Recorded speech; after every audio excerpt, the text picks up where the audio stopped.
Assalamualaikum warahmatullahi wabarakatuh. Perkenalkan, nama saya Rizka Awalia dengan NIM 2405015015006.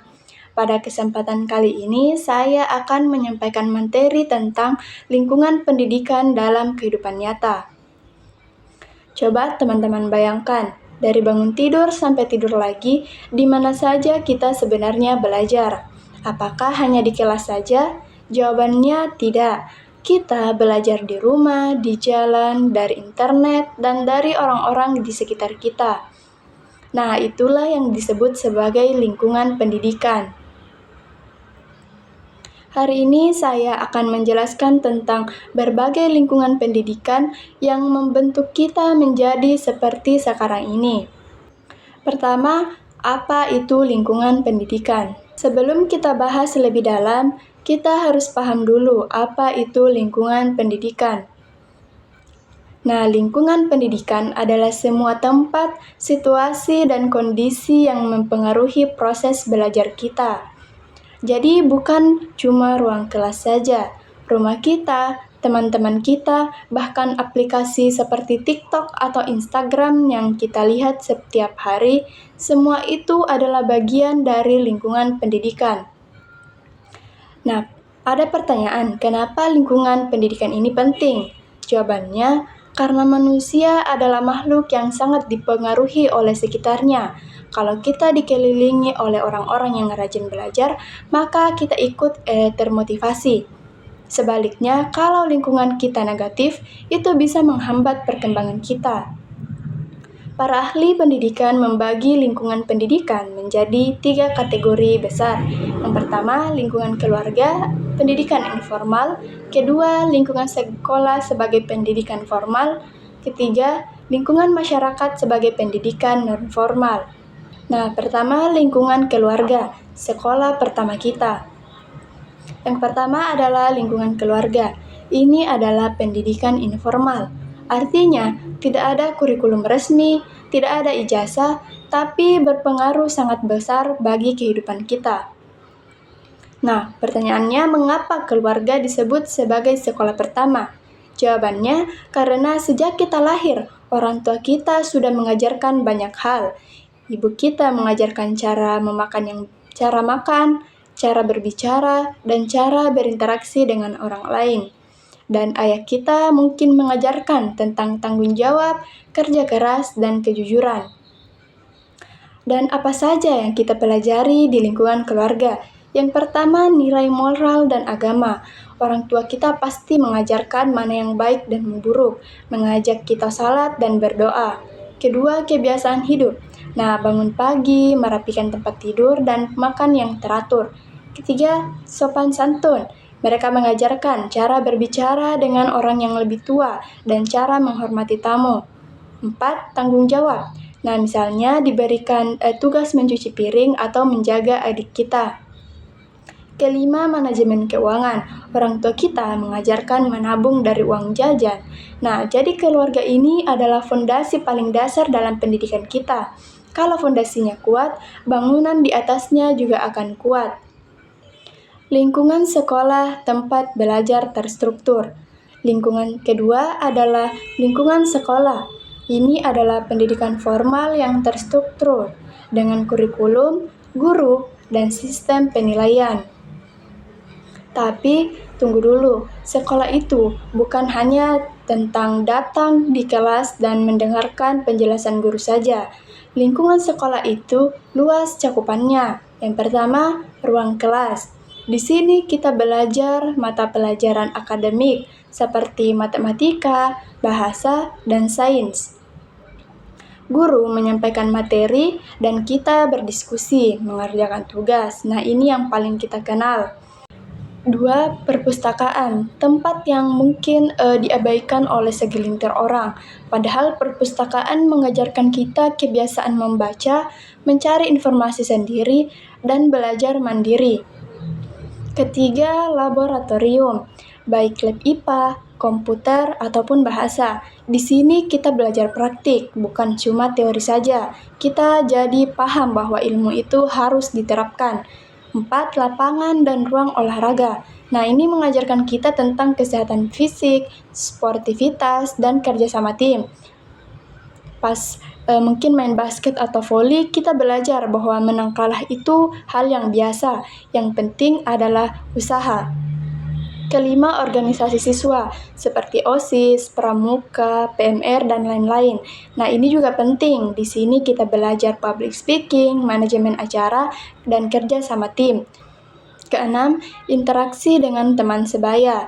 Nah, ini yang mungkin paling umum ya. Teman-teman kita di sekolah mengajarkan banyak hal seperti bagaimana cara bersosialisasi, cara menyelesaikan konflik, dan cara bekerja dalam kelompok. Bahkan dari teman yang berbeda latar belakang, kita belajar toleransi dan menghargai perbedaan.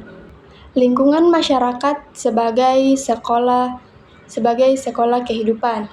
Nah, lingkungan ketiga adalah lingkungan masyarakat. Ini adalah pendidikan non-formal, tidak ada ijazah, tidak ada rapor, tapi pelajarannya sangat nyata dan langsung bisa kita rasakan. Nah, apa saja yang termasuk dalam lingkungan masyarakat? Yang pertama, tetangga dan komunitas lokal. Di sekitar rumah kita, di kampung kita berinteraksi dengan berbagai macam orang, seperti Pak RT, pedagang warung, tukang ojek, dan teman bermain. Nah, dari mereka kita belajar berbagai hal. Nah, contohnya itu seperti kita mempunyai tetangga yang sangat ramah dan suka berbagi. Setiap kali memasak, beliau selalu berbagi-bagi makanan ke tetangganya. Nah, dari beliau kita belajar tentang kebaikan hati dan kepedulian terhadap sesama. Kedua, tempat ibadah seperti masjid, gereja, dan lain-lain. Nah, contohnya itu di masjid. Misalnya, kita tidak hanya belajar agama, tetapi juga belajar kedisiplinan, seperti datang tepat waktu untuk sholat berjamaah, belajar kebersamaan, dan belajar berbagi melalui zakat dan sedekah. Ketiga, organisasi kemasyarakatan seperti Karang Taruna, PKK, Remaja Masjid, komunitas pencinta alam, dan sebagainya. Di sini kita belajar berkontribusi untuk masyarakat, belajar problem solving ketika ada masalah di lingkungan kita. Yang keempat, media massa dan internet.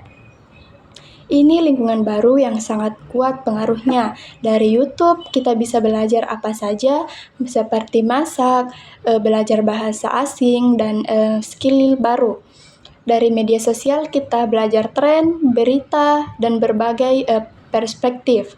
Tapi hati-hati, internet itu seperti pisau, bisa bermanfaat kalau digunakan dengan bijak, tetapi bisa berbahaya kalau salah pakai. Seperti konten negatif, hoax, itu semua ada di sana. Kelima, tempat kerja atau magang. Nah, ini untuk yang sudah kuliah atau bekerja part-time, tempat kerja adalah sekolah yang sangat efektif. Di sini kita belajar profesional, tanggung jawab, dan menghadapi dunia nyata. Keenam, pengalaman hidup sehari-hari. Seperti naik angkot atau naik Gojek, belanja di pasar, Indomaret, berinteraksi dengan customer, bahkan sekadar nonton film atau baca buku. Semua itu memberikan pelajaran. Bagaimana ketiga lingkungan ini saling berkaitan? Nah, sekarang pertanyaan pentingnya, apakah ketiga lingkungan ini berdiri sendiri atau tidak? Nah, jawabannya tentunya tidak ya. Ketiga lingkungan ini saling berkaitan dan saling mempengaruhi dalam istilah pendidikan. Ini disebut sebagai tri-pusat pendidikan, 3 pusat pendidikan yang harus bekerja sama. Nah, contoh keterkaitannya yaitu misalnya di rumah orang tua mengajarkan anak untuk jujur, di sekolah guru juga menekankan pentingnya kejujuran, dan di masyarakat anak melihat bahwa orang-orang yang jujur itu dihargai.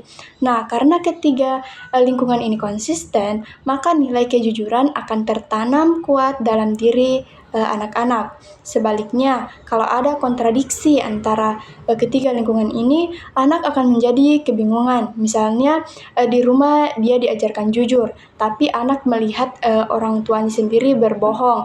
Nah, kemudian contohnya juga di sekolah.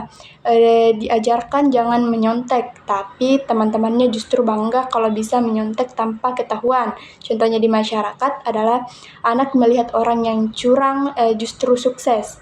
Nah, ini yang bahaya. Jadi idealnya ketiga lingkungan ini harus sinkron dan saling mendukung.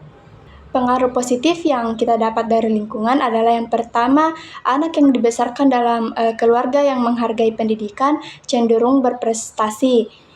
Sekolah yang kondusif membuat siswa nyaman dan termotivasi belajar. Kemudian masyarakat yang positif memberikan role model yang baik. Kemudian pengaruh negatif dari lingkungan adalah yang pertama, keluarga yang broken home bisa mengganggu konsentrasi belajar anak-anaknya. Kemudian sekolah dengan bully membuat siswa trauma dan tidak mau sekolah lagi. Kemudian pergaulan bebas di masyarakat bisa menyeret anak ke hal-hal yang negatif. Oleh karena itu, kita semua punya tanggung jawab untuk menciptakan lingkungan yang positif, baik untuk diri sendiri maupun untuk orang lain. Seperti kata pepatah, kalau kamu ingin tahu siapa dirimu, lihatlah dengan siapa kamu bergaul. Saya harap penjelasan ini bermanfaat. Jangan lupa untuk terus belajar dari setiap pengalaman hidup kita. Terima kasih sudah menyaksikan video ini sampai akhir. Wassalamualaikum warahmatullahi wabarakatuh.